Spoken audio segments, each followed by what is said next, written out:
E quando a criança é muito pequena e ela ainda não tem esse mesmo entendimento, o que a gente faz? Porque eu ouço muito essa questão da desobediência em crianças aí até 4, 5 anos, que confunde um pouco com as birras, com o terrible two, né, lá na fase dos 2 anos.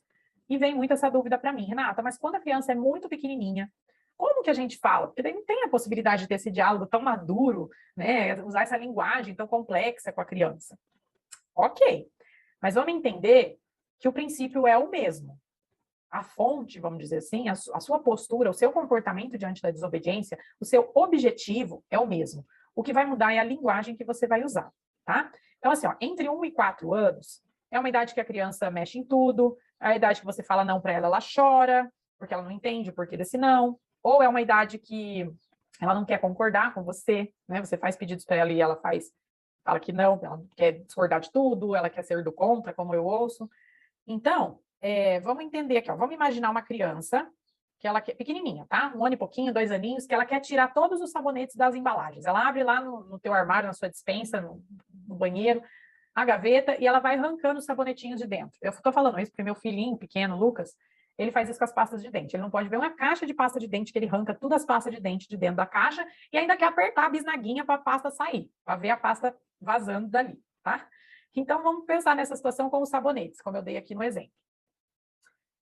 Você tem a opção, por exemplo, de tirar a criança daquele ambiente. Olha, aqui não pode, fecha a gaveta, fecha a porta do lugar, impeça o acesso da criança àquilo, né? Tirar os objetos de perto da criança, se for possível, então colocar mais para cima, guardar em outro lugar, caso você não possa ficar supervisionando, né? Caso você não possa estar lá, você precisa fazer alguma coisa, tem que deixar a criança meio solta, então você tira o acesso dela daquele ambiente. Leva ela para um lugar que tenha brinquedos ou outros objetos, às vezes que não é brinquedo, mas que ela pode mexer, por exemplo, pode mexer aqui nos Tupperware da mamãe, né? Que ela possa explorar para que ela também se distraia com alguma outra coisa. Aí você vai explicar para ela que tem coisas que são de brincar, que podem ser utilizadas para brincar, e que outras coisas não são de brincar. E que o sabonete vai estragar se ela tirar da embalagem. Aí não vai dar para ficar cheirosinho no banho. Então, que sabonete não pode. Claro que pode ser que ela conteste, não necessariamente ela vai aceitar a sua regra logo de cara, né? Então, assim, ela entende o que você está falando. Ela entendeu que sabonete não, que Tupperware sim. Mas às vezes ela vai contestar, porque ela acha o sabonete mais legal, né? Ou porque por algum motivo, tirar o sabonete da caixinha está mais interessante para ela. E pode ser que ela não aceite com tanta facilidade ou com tanto entendimento quanto uma criança maior. E aí você tem que pensar se o motivo, avaliar, né? Se o motivo da desobediência nesse caso não é tédio, porque ela está sem ter o que fazer, ela vai caçar o que fazer. Ou se é um pedido de atenção, porque você está muito ocupada com outras coisas e ela está muito sozinha ali faz tempo, e aí ela começa a fazer essas coisas para chamar a sua atenção, né? Ou as duas coisas juntos, tédio e pedido de atenção, porque ela não sabe dizer, mãe, para o que você está fazendo e vem aqui ficar comigo, né? Então ela começa a achar o que fazer, a caçar problema. Porque imagina também, gente, que chato, ó. Você coloca a criança lá no tapetinho, na sala, coloca um monte de brinquedo em volta dela e vai lá lavar a louça, por exemplo. E ela fica lá sozinha. Gente, criança nenhuma quer brincar sozinha. Isso pode pegar ela num primeiro momento, ela achou interessante o brinquedinho, ela fica lá, por exemplo, encaixando as pecinhas. Daqui a pouco já encheu. O nível de atenção da criança é muito baixo, muito pequeno, quando ela é muito novinha. Então, passou 5, 10 minutinhos, acabou a graça ali para ela. Então, se não tiver ninguém interagindo com ela, dando graça, dando vida para aquela brincadeira, logo, logo ela vai se estressar com aquilo, ela vai deixar para lá, tá? Então, ela não vai aguentar muito tempo. Então, o ideal, então, é levar os brinquedos para perto de você, para o local onde você está. Por exemplo, você vai na cozinha lavar louça, põe os brinquedinhos no chão, ali perto de você. Conversa com a criança enquanto você lava a louça. Faz de conta que você está dentro da brincadeira com ela, né? Para que você esteja participando ali e fazendo as suas coisas ao mesmo tempo. Às vezes dá uma paradinha, olha para o que ela está construindo, para o que ela está fazendo, elogia. Nossa, gostei desse carrinho, que legal. O que você vai fazer com esse carrinho? Vamos montar um estacionamento? Dá aquele minutinho de atenção para ela e depois você volta para o que você está fazendo. Uma vez eu fiz uma orientação, vou contar para vocês essa história, de uma mãe que ela tinha um menininho de 2 anos. Ele tinha 2 anos e pouquinho nessa época. E ela dava canetinha para ele brincar enquanto ela tinha que trabalhar, que ela fazia torta, bolo, essas coisas caseiras assim. E aí ela queria que ele aprendesse a desenvolvesse coordenação, aprendesse a pintar e tal, né? Então ela dava as canetinhas para ele ter acesso a esse recurso que era lúdico, né? Então a intenção dela era ser um estímulo para ele desenvolver, tá? Ela queria ajudar ele a se desenvolver, tá? Só que ela não ficava supervisionando, ela deixava ele lá na sala e ia lá na cozinha fazer os bolos, né, que ela tinha as encomendas dela. Quando ela voltava, estava o papel pintado, estava o chão pintado, estava a parede pintada, estava o sofá pintado. E aí o pai, ela falava que o pai brigava demais com o menino, né? Falava que não podia, dava bronca. E aí ela veio perguntar o que ela fazia nessa situação, como que ela podia lidar, como que ela podia ensinar ele que não podia pintar o sofá e a parede. Daí eu falei para ela, olha, você está querendo da sua criança algo que ela ainda não consegue te oferecer, tá? Então a gente entra aqui no segundo item, ó. Muitas vezes a gente precisa reavaliar a nossa expectativa em relação ao que a criança já consegue aprender, em relação ao que a criança já consegue assimilar e ao que ela consegue oferecer para nós, tá? Então eu falei para ela que nessa idade ele não ia obedecer da forma como ela estava esperando, a não ser que ela ficasse em cima dele supervisionando. E a hora que ele fosse pintar a parede, ela, não, aqui não pode, tá? Então ela estava esperando algo que ele não conseguia ainda, que era ter esse senso ou esse entendimento de que ele não podia rabiscar qualquer coisa que não fosse o papel. Ele, a criança, nessa idade, não sabe a diferença entre parede, papel. Por que papel pode e parede não? Né? Ele não consegue assim entender que a parede danifica, que tem que pintar, que é difícil de lavar, que sai caro para reformar, enfim. Ela não tem essa noção, tá? Então, nesse caso, ou ela dava as canetinhas só quando ela estivesse junto, quando ela pudesse estar junto com o filho, ou ela teria que tolerar o rabisco fora da parede, né? Não ia poder exigir dele essa obediência que ela estava esperando. Não dava para cobrar da criança, entendeu? Então, esse é um dos nossos grandes erros. Muitas vezes a gente espera da nossa criança um comportamento que ainda não condiz com a maturidade neurológica dela, ou com aquela etapa de desenvolvimento em que ela está. E a gente acaba sendo injusto com a nossa criança, cobrando ela, né? E na forma como a gente lida com essa falta dessa suposta obediência que é esperado por nós, tá? A gente acaba lidando de uma forma inadequada, porque a nossa expectativa está muito alta. Então, a gente precisa também reavaliar essa expectativa de como que a gente vai ter que conduzir cada etapa do desenvolvimento de uma forma. Quando é maior, a gente consegue um diálogo, mas quando é pequenininho, não. Eu vou citar uma outra orientação que eu fiz uma vez. A mãe também tinha uma criança de 2 anos e meio, que ela fala assim, que toda vez que ela ia atravessar a rua com o menino, ele corria, soltava da mão dela e saía correndo. E que por causa disso, toda vez que eles chegavam em casa da rua, que ele tinha feito isso, ele ficava sentado lá no cantinho do pensamento, que era um banquinho que tinha no quarto, ou seja, era um castigo que ela dava para ele por 2 minutos, porque ela ouviu dizer que era a idade dele, que tinha que ficar lá 2 minutos. Imagina, 2 minutos. Assim, para uma criança de 2 anos e meio, 2 minutos sentado no cantinho do pensamento. O que a criança ia pensar em 2 minutos? Estou querendo dizer que é muito tempo para pouco resultado, vamos dizer assim, tá? Então, ela dizia assim para mim, né? Ela fala assim, mas Renata, quando eu pergunto para ele por que ele está sentado no cantinho, né? Porque daí ela botava ele lá de castigo e depois ela perguntava para ele, por que você está aí, sentadinho aí no cantinho do pensamento? Ele falava, lógico, com aquela linguagem bem simplista ainda, né? Bem primitiva dele, que é porque ele tinha corrido na hora de atravessar a rua. O bebê correu, tá? O bebê correu na rua. E aí a mãe falava assim, aí, ó, tá vendo? Então, é manipulação, ele tá me desafiando, porque ele sabe que não pode correr. Então, o que ela queria me dizer? Que ela fazia todo esse processo, mas que toda vez que ela saía com ele na rua, ele corria. Então, ela falava assim, ele entende que não pode, ele fica de castigo, mas isso não faz com que esse comportamento pare. E aí ela, né, o que eu faço?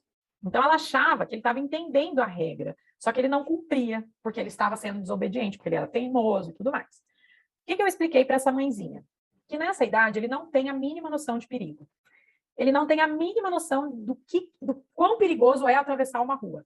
Tá? Ele não faz essa abstração. O que é abstração? Abstração é aquilo que a gente não pega, aquilo que não é concreto, que não está no nosso campo de visão ou que não está palpável para nós. Por exemplo, amor. Amor a gente não pega na mão. Então, para a criança é difícil entender. Saudade. A criança não pega a saudade na mão. Ela sente dentro dela, mas não é concreto, não é palpável. Então, ela não entende o que é saudade. Ela vai ter essa compreensão mais abstrata da vida quando ela tiver 6, 7 anos para cima. Até então, eles vivem no mundo concreto. Eles precisam pegar ou ver o que está acontecendo para que aquilo faça sentido para eles, tá? Então, como essa criança não fazia abstração, ele não entendia nada daquilo. O que é ser atropelado? O que significa isso? O que é morrer? A criança não sabe o que é morrer, né? Que ela pode vir a morrer. Lembra? Ela não faz análise de consequências, tá? Então, o que ele fazia com a mãe? Ele só reproduzia o que ela falava, entendeu? Ele respondia o que ela queria ouvir, o que ele sabia que ela queria ouvir, porque ela falava isso para ele várias vezes. Você está aqui no cantinho do pensamento porque você atravessou a rua sem dar a mão para a mamãe. E ele reproduzia isso, mas era uma imitação verbal apenas, porque ele sabia que era isso que ela queria ouvir. Porque falando isso para ela, ele sabia que ele ia estar sendo adequado, que ele ia estar sendo aceito. Ah, muito bem, você entendeu então por que você está aqui. Era aprovada a fala dele pela mãe, só que na real ele não estava entendendo nada, gente. A criança está perdidinha lá no mundo dela, entendeu? Então, assim, para ele, o motivo dele ficar no cantinho do pensamento não tinha efeito nenhum. não fazia com que ele entendesse a consequência do ato dele. Ah, então eu preciso parar de correr, entende? Então ele ficava ali numa boa, vamos dizer assim, que ele cumpria a tabela, cumpria o que era esperado dele, e depois ele saía sem entender nada de fato porque que ele estava ali, tá? Então, nesse caso, ela precisa, sim, ensinar para ele sobre por que a gente tem que dar a mão, atravessar a rua, porque o carro pode trombar na gente, fazer dodói. Tem que falar para a criança, claro, a gente sempre vai falar. Só que a gente não pode esperar que ele faça isso de bom grado. Que ele simplesmente, com 2 anos e meio, vai falar, mamãe, me dá a mão, porque senão eu vou morrer atropelado na avenida. Tá? Olha só o nível de exigência que a gente está tendo com a criança.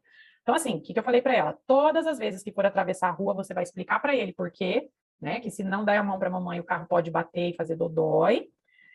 E tem que segurar firme na mão dele e carregar ele até o outro lado. Arrastado, se for preciso. Pegar no colo, se for preciso, se ele estiver resistindo, né? Porque isso é algo que coloca a vida da criança em risco, gente, pelo amor de Deus. Imagina, você tá de mão dada com a criança no meio da avenida, ela soltar da sua mão e sair correndo. Dá até um troço de imaginar. Então, eu falei para ela, agarra no punho, porque a mãozinha escapa. Isso é uma dica, mamães, ó. A mãozinha da criança, ela consegue soltar. Quando a gente segura ela pelo punho, ela não consegue escapar da nossa guia. Tá? Então, eu falei para ela, você segura firme na mão dele, no bracinho, pega ele no colo, se for necessário. Se ele estiver resistindo muito, né, se debatendo e tudo mais, e atravessa essa rua. Porque ele vai crescer e ele vai internalizando isso, de tanto ele ouvir toda vez que é assim, de tanto fazer sempre, repetidamente, constantemente, ele vai começar a entender isso conforme ele for crescendo, tá? Então, mesmo que seja diante de choro, de resistência, a gente tem que socorrer a criança, a gente tem que prezar pela vida dela. Né? Leva ele até o outro lado e daí explica, olha, eu sinto muito que você esteja chorando, eu sinto muito que você esteja frustrado com isso, mas a mamãe precisou fazer isso, porque senão poderia te fazer um dodói grande.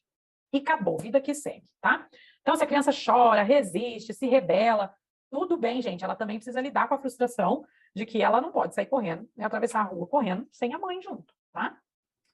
Então, quando é algo inegociável, igual tá ali, né? Se a criança chorar, resistir ou se rebelar diante de algo que é inegociável, tudo bem, ela vai ter que lidar com essa frustração, tá?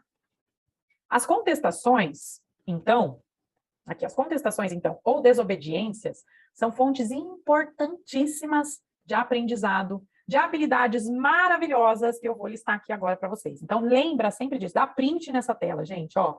Põe no quadro isso daí, anota no post-it. As contestações ou desobediências, que isso vire um mantra para nós mães, porque eu sei quanto é chato ter que lidar com isso, quanto é difícil para nós, na hora do fervo, ter que pensar sobre isso. Então, a desobediência, ela é uma fonte importantíssima de aprendizados, de habilidades maravilhosas, como saber dizer não, como saber ter uma opinião e pensar sobre as coisas, saber avaliar suas preferências e gostos, saber tomar decisões, saber desenvolver assuntos e levantar hipóteses sobre as coisas. Olha como isso é importante na vida adulta. No trabalho da gente, não é exigido, ainda mais a próxima geração, que precisa ser criativa, que precisa ser inovadora, que precisa ser para frentex, né? Como dizia lá no meu tempo. Então, ó, saber desenvolver assuntos e levantar hipóteses, ser proativa, é extremamente importante para essa geração digital, para essa geração que vai exercer profissões que a gente nem sabe ainda, que nem existem ainda, tá? Então, desenvolver também a criatividade e a resolução de problemas e negociar, né, gente? Negociar o que ela quer, o que ela precisa, tá? Printaram aí? Gravaram isso aqui, anotaram? Então tá. Então, agora eu vou trazer aqui para vocês as consequências da gente não ensinar essas habilidades para a criança. Então, essas são algumas das habilidades que, se não forem desenvolvidas, aquelas lá atrás, tornam a pessoa o quê? Passiva, suscetível a ser comandada pelas vontades dos outros. Vocês já ouviram aquele ditado rude, né? Um ditado rude, duro, que fala assim, como é que é? Sempre para quem manda, sempre tem um comandado, né? Sempre tem, para aquele que manda, sempre tem um comandado. Então, isso é duro, a gente não quer que o nosso filho seja o comandado, né? Não saber decidir ou expressar suas preferências, ser uma criança ou até um adulto, tá? Mais propenso a sofrer discriminação e bullying, porque não sabe se defender, não sabe se posicionar, não tem autoestima, não tem confiança na sua própria capacidade, então as pessoas falam que ele é feio, que ele é isso, que ele é aquilo, ele acredita naquilo. Não tem autoconhecimento sobre si, se torna uma pessoa insegura, com falta de autoconfiança, se torna uma pessoa ansiosa, falta de habilidades sociais, né, de se relacionar, não consegue se relacionar bem com as pessoas, e pode se tornar uma pessoa introvertida, tá? A criança precisa, então, obedecer ou cumprir as regras, não porque ela tem medo de nós, mas sim porque ela entende os motivos porque ela entende os princípios por trás das regras e porque aquilo faz sentido para ela. Gente, tudo que não faz sentido para nós fica difícil a gente internalizar, fica difícil da gente assimilar aquilo, tá? Vamos pensar uma pessoa que é vegetariana. Se ela for vegetariana porque a mãe dela falou que ela tem que ser vegetariana, ela vai sofrer com aquilo, porque ela vai sentir o cheiro do churrasco e aquilo vai ser uma dor para ela, porque ela não entende por que ela tem que ser vegetariana se ela ama comer carne. Tá? Agora, se ela decide ser vegetariana, porque aquilo faz sentido para ela, porque ela nem gosta tanto assim de carne, ou porque ela defende, né, a vida lá dos animais e tudo mais, ela vai ser vegetariana naturalmente. Aquilo vai fazer parte dela, sem grandes sofrimentos. Pode até ser que no momento ou outro seja difícil para ela, porque vai nos restaurantes, sempre tem coisa com carne, às vezes ela fica com pouca opção, enfim, ela vai ter que lidar com isso. Mas aquilo faz sentido para ela, então ela cumpre aquela decisão, aquela vontade, porque ela entende o princípio daquilo, porque ela fez essa escolha consciente, não porque alguém está dizendo que tem que ser assim, tá? Ou porque ela tem medo de ser reprovada, ou porque ela tem medo de não ser aceita pelas pessoas, se ela não for vegetariana dentro de um grupo de amigos onde todo mundo é vegetariano, tá? Então, vamos entender que a obediência a gente vai conseguir quando a gente conseguir estabelecer com a criança essa relação de sentido, de princípio, do porquê, né? E às vezes a gente não vai conseguir isso quando a criança tem 2, 3 anos, nem quando ela tem 6, 7 anos, mas isso vai aos poucos fazendo sentido para ela conforme ela amadurece, conforme ela cresce, tá? Então, assim, ó, vamos entender isso aqui. Se não for compreensível ainda para a criança as regras, né? Como eu estou falando, às vezes as crianças muito pequenas, pela própria imaturidade dela, não vai conseguir compreender, mas é importante também que ela lide com as frustrações de não ter as coisas sempre do jeito dela, tá? Isso também é um aprendizado rico, que vai gerar resiliência nela, que vai deixá-la mais forte emocionalmente. E aquilo que for negociável, deixa a criança participar, gente. Faça com que a sua criança assim, seja parte dessa família, seja parte desse todo. Que ela sinta que ela tem um papel importante nessa casa, na conversa, nas decisões nas decisões pequenas, naquelas decisões em que ela pode participar, tá?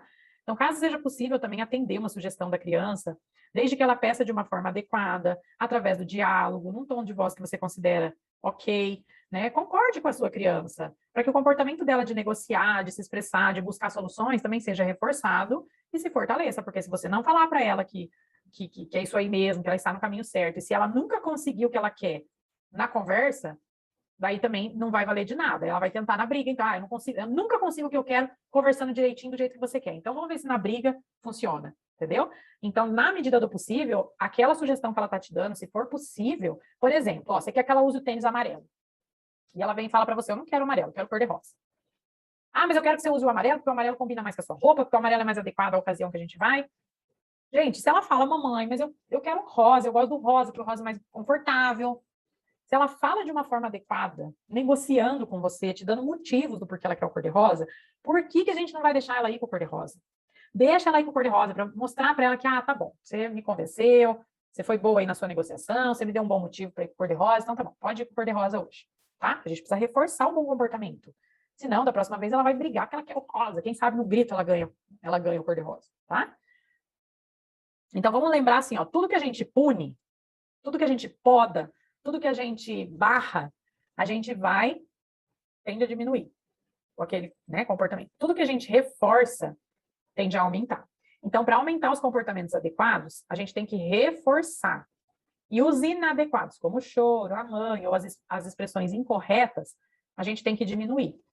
E diminuir não é punindo, tá? A gente pune sem saber. A gente pune quando a gente não sabe como diminuir os comportamentos de uma outra forma. Nesse caso aqui, a gente vai diminuir não cedendo a essas condições de choro, de expressão inadequada, de manha.